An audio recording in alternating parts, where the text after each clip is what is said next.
Nintendo is a company that has been making video games for quite a while. They've been making games for so long, in fact, that they're one of the oldest standing companies in the market. In their time with this industry, they have produced some of the best games ever made, as well as some of the worst. This is a company that is wrought with experience and expertise that only 30 years of working with video games can instill in you. And no game exemplifies this better than The Legend of Zelda Breath of the Wild. I'm going to go ahead and say that The Legend of Zelda Breath of the Wild is one of the most incredibly well-made games I've ever played. Breath of the Wild instills such an immense scale and sense of adventure into the player. Taking your first few steps in the Hyrule Kingdom feels like the start of a journey, and at no point during my playtime did this wane. There may have been bumps along the road, but it was still an enthralling ride from beginning to end. The most astounding feature of this game, to me, was the music. This is probably something that a lot of people overlooked, but it stuck with me and had a profound impact on my enjoyment of this game. Nothing to me shows this team's experience more than their discipline using music. At most, the overworld music can be described as ambient. You'll never hear more than a couple of notes here and there, and the most bombastic music piece you'll get is the battle theme, which is pretty reserved. However, what's incredible about this was that this was all intentional. Having little to no music in the overworld helps drive home just how massive this place is. Not only that, but it makes you feel secluded from everything else. When you're climbing up a mountain at the crack of dawn, and all you hear in the background is a faint piano playing 2 or 3 notes, you get such an incredibly grounding sense of solitude. You feel like you are all alone on this grand journey, and that is exactly how the developers want you to feel. Though, Nintendo made use of the music in another way that stood out to me as well. Similar to how Dark Souls used its difficulty to emphasize the peaks and valleys of your journey, Breath of the Wild uses music to the same effect. When you spend a majority of the game listening to the minimal piano in the background, the large, sweeping orchestral tracks have that much more of an impact.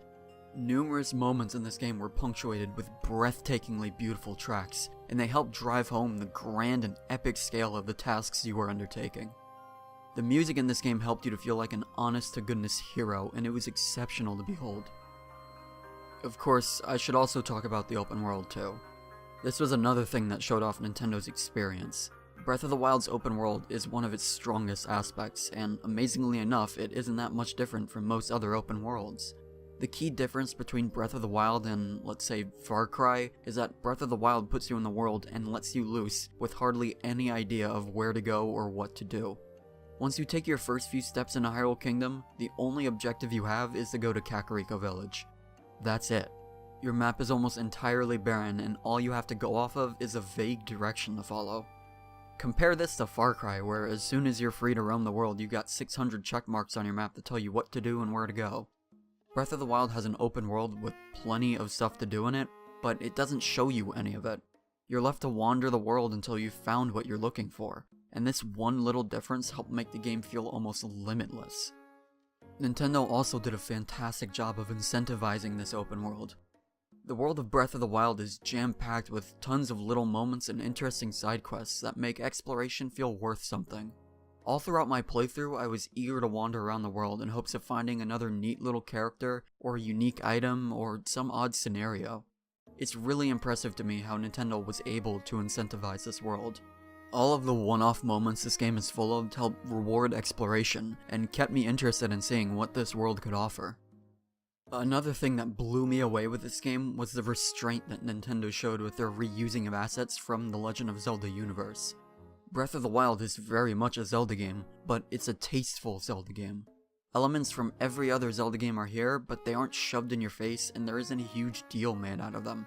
Zoras, Gorons, Gerudo, Great Fairies, Cuckoos, Ganon, they're all here, but they fit into the world in a way that feels natural. When visiting the various tribes, I never felt as if these were all here out of necessity, but instead that these were the inhabitants of this world. Every reference and reuse element was extremely tastefully done, and I was giddy at every turn to see how they handled the implementation of these assets. The game is also beautiful in a more regal and artistic way. The Nintendo Switch is not a powerhouse of a console, and Breath of the Wild isn't exactly the crisis of its generation. However, that didn't stop this game from offering up some gorgeous vistas. Getting to the peak of a mountain as the sun begins to rise will instill in you a feeling that isn't quite quantifiable. The look of this game really is something special, because it captures the playful tones from the Wind Waker's art style and meshes them beautifully with the more gritty and realistic style from Twilight Princess or Ocarina of Time. This allowed the game to have silly moments that felt authentic, while at the same time allowing for more serious, emotional scenes. The way this game portrayed itself was a sight to behold, and I would not have enjoyed this game half as much if the art style wasn't as effective as it was. All of these individual aspects combine to turn Breath of the Wild into one of the most immaculate games I have ever played. Every ounce of this game was jam-packed with otherworldly levels of craftsmanship, and it was an incredibly enjoyable experience from beginning to end. However, even the best games have faults.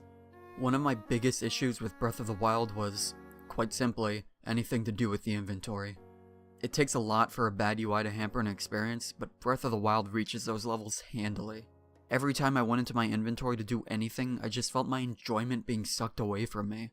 This game had an incredible ability to draw you into its world and make you feel like you're part of it. And then you get a weapon drop from a chest that you want, but you're full on weapons, so you have to go into your inventory, drop the weapon, and then reopen the chest. This is a small thing, I know, but it was extremely obnoxious. This also leads me into another flaw I think the game has, which is the durability system. I understand why this game has a durability system, I really do, but did it need to be so extreme? Why not just lift the durability system from Dark Souls and fine-tune it a bit? Why do some of the most glorious and prestigious weapons break after 5 minutes of use? It completely shattered my immersion every single time I got a ridiculous weapon and then had it break almost immediately after obtaining it. I really don't know why Nintendo wanted Breath of the Wild to have such an oddly specific focus on collecting weapons and managing inventory space. These are minor flaws, but they still detracted from my enjoyment of the game due to how often you would run into them. Another issue I had with the game was the numerous odd design decisions littered throughout the game. Starting off with the most obvious, being the rain. Why is the rain even in the game if all it serves to do is make the player start a fire and wait it out? Why create the artificial requirement for flint and wood? Every single time it started raining, all I would do is groan and look for some place to light a fire. I didn't once have some memorable moment spawn from the fact that it was raining. Instead, I was thoroughly displeased every time rain started to fall. Another incredibly odd decision Nintendo made was stamina affecting your swim time. Why? What good does that do anyone? Not only is swimming already painfully slow, but now it has a time limit attached to it? The only purpose this serves is to frustrate the player and to prevent them from ever swimming. The game is chock full of these odd design decisions, and they certainly sour the experience a bit. Another slight issue I had with the game was the lackluster ending. I really don't know why game developers don't know how to end their games, but Nintendo has joined the long line of developers who are unable to finish their game on a high note. The ending comes at you way too fast with hardly enough build-up, and when the credits roll you'll be left asking yourself, is that it? It's a shame this game didn't live up to the epic climax it had been building towards, but really this was just a minor inconvenience that hardly put a dent into my overall enjoyment. In conclusion, Breath of the Wild is a triumph. It's a breathtaking game full of staggering beauty around every single corner. It is the quintessential Legend of Zelda game, because not since Ocarina of Time had I felt such an overwhelming sense of adventure. From my first shrine to my last, I felt like an adventurer going on an epic journey to save the world. Miyamoto has often said that he got the idea to create The Legend of Zelda from exploring forests and caves around his house. What he was trying to do with this series was capture that feeling of discovery and adventure that would often compel him to go deeper and deeper into the woods every day after school. Breath of the Wild encapsulates that feeling perfectly. All I could feel when playing this game was that overwhelming sense of childlike wonder, and to me that makes this the absolute pinnacle of this franchise. Overall, really, do I even need to say it? This game is a 5 out of 5. You need to play this game.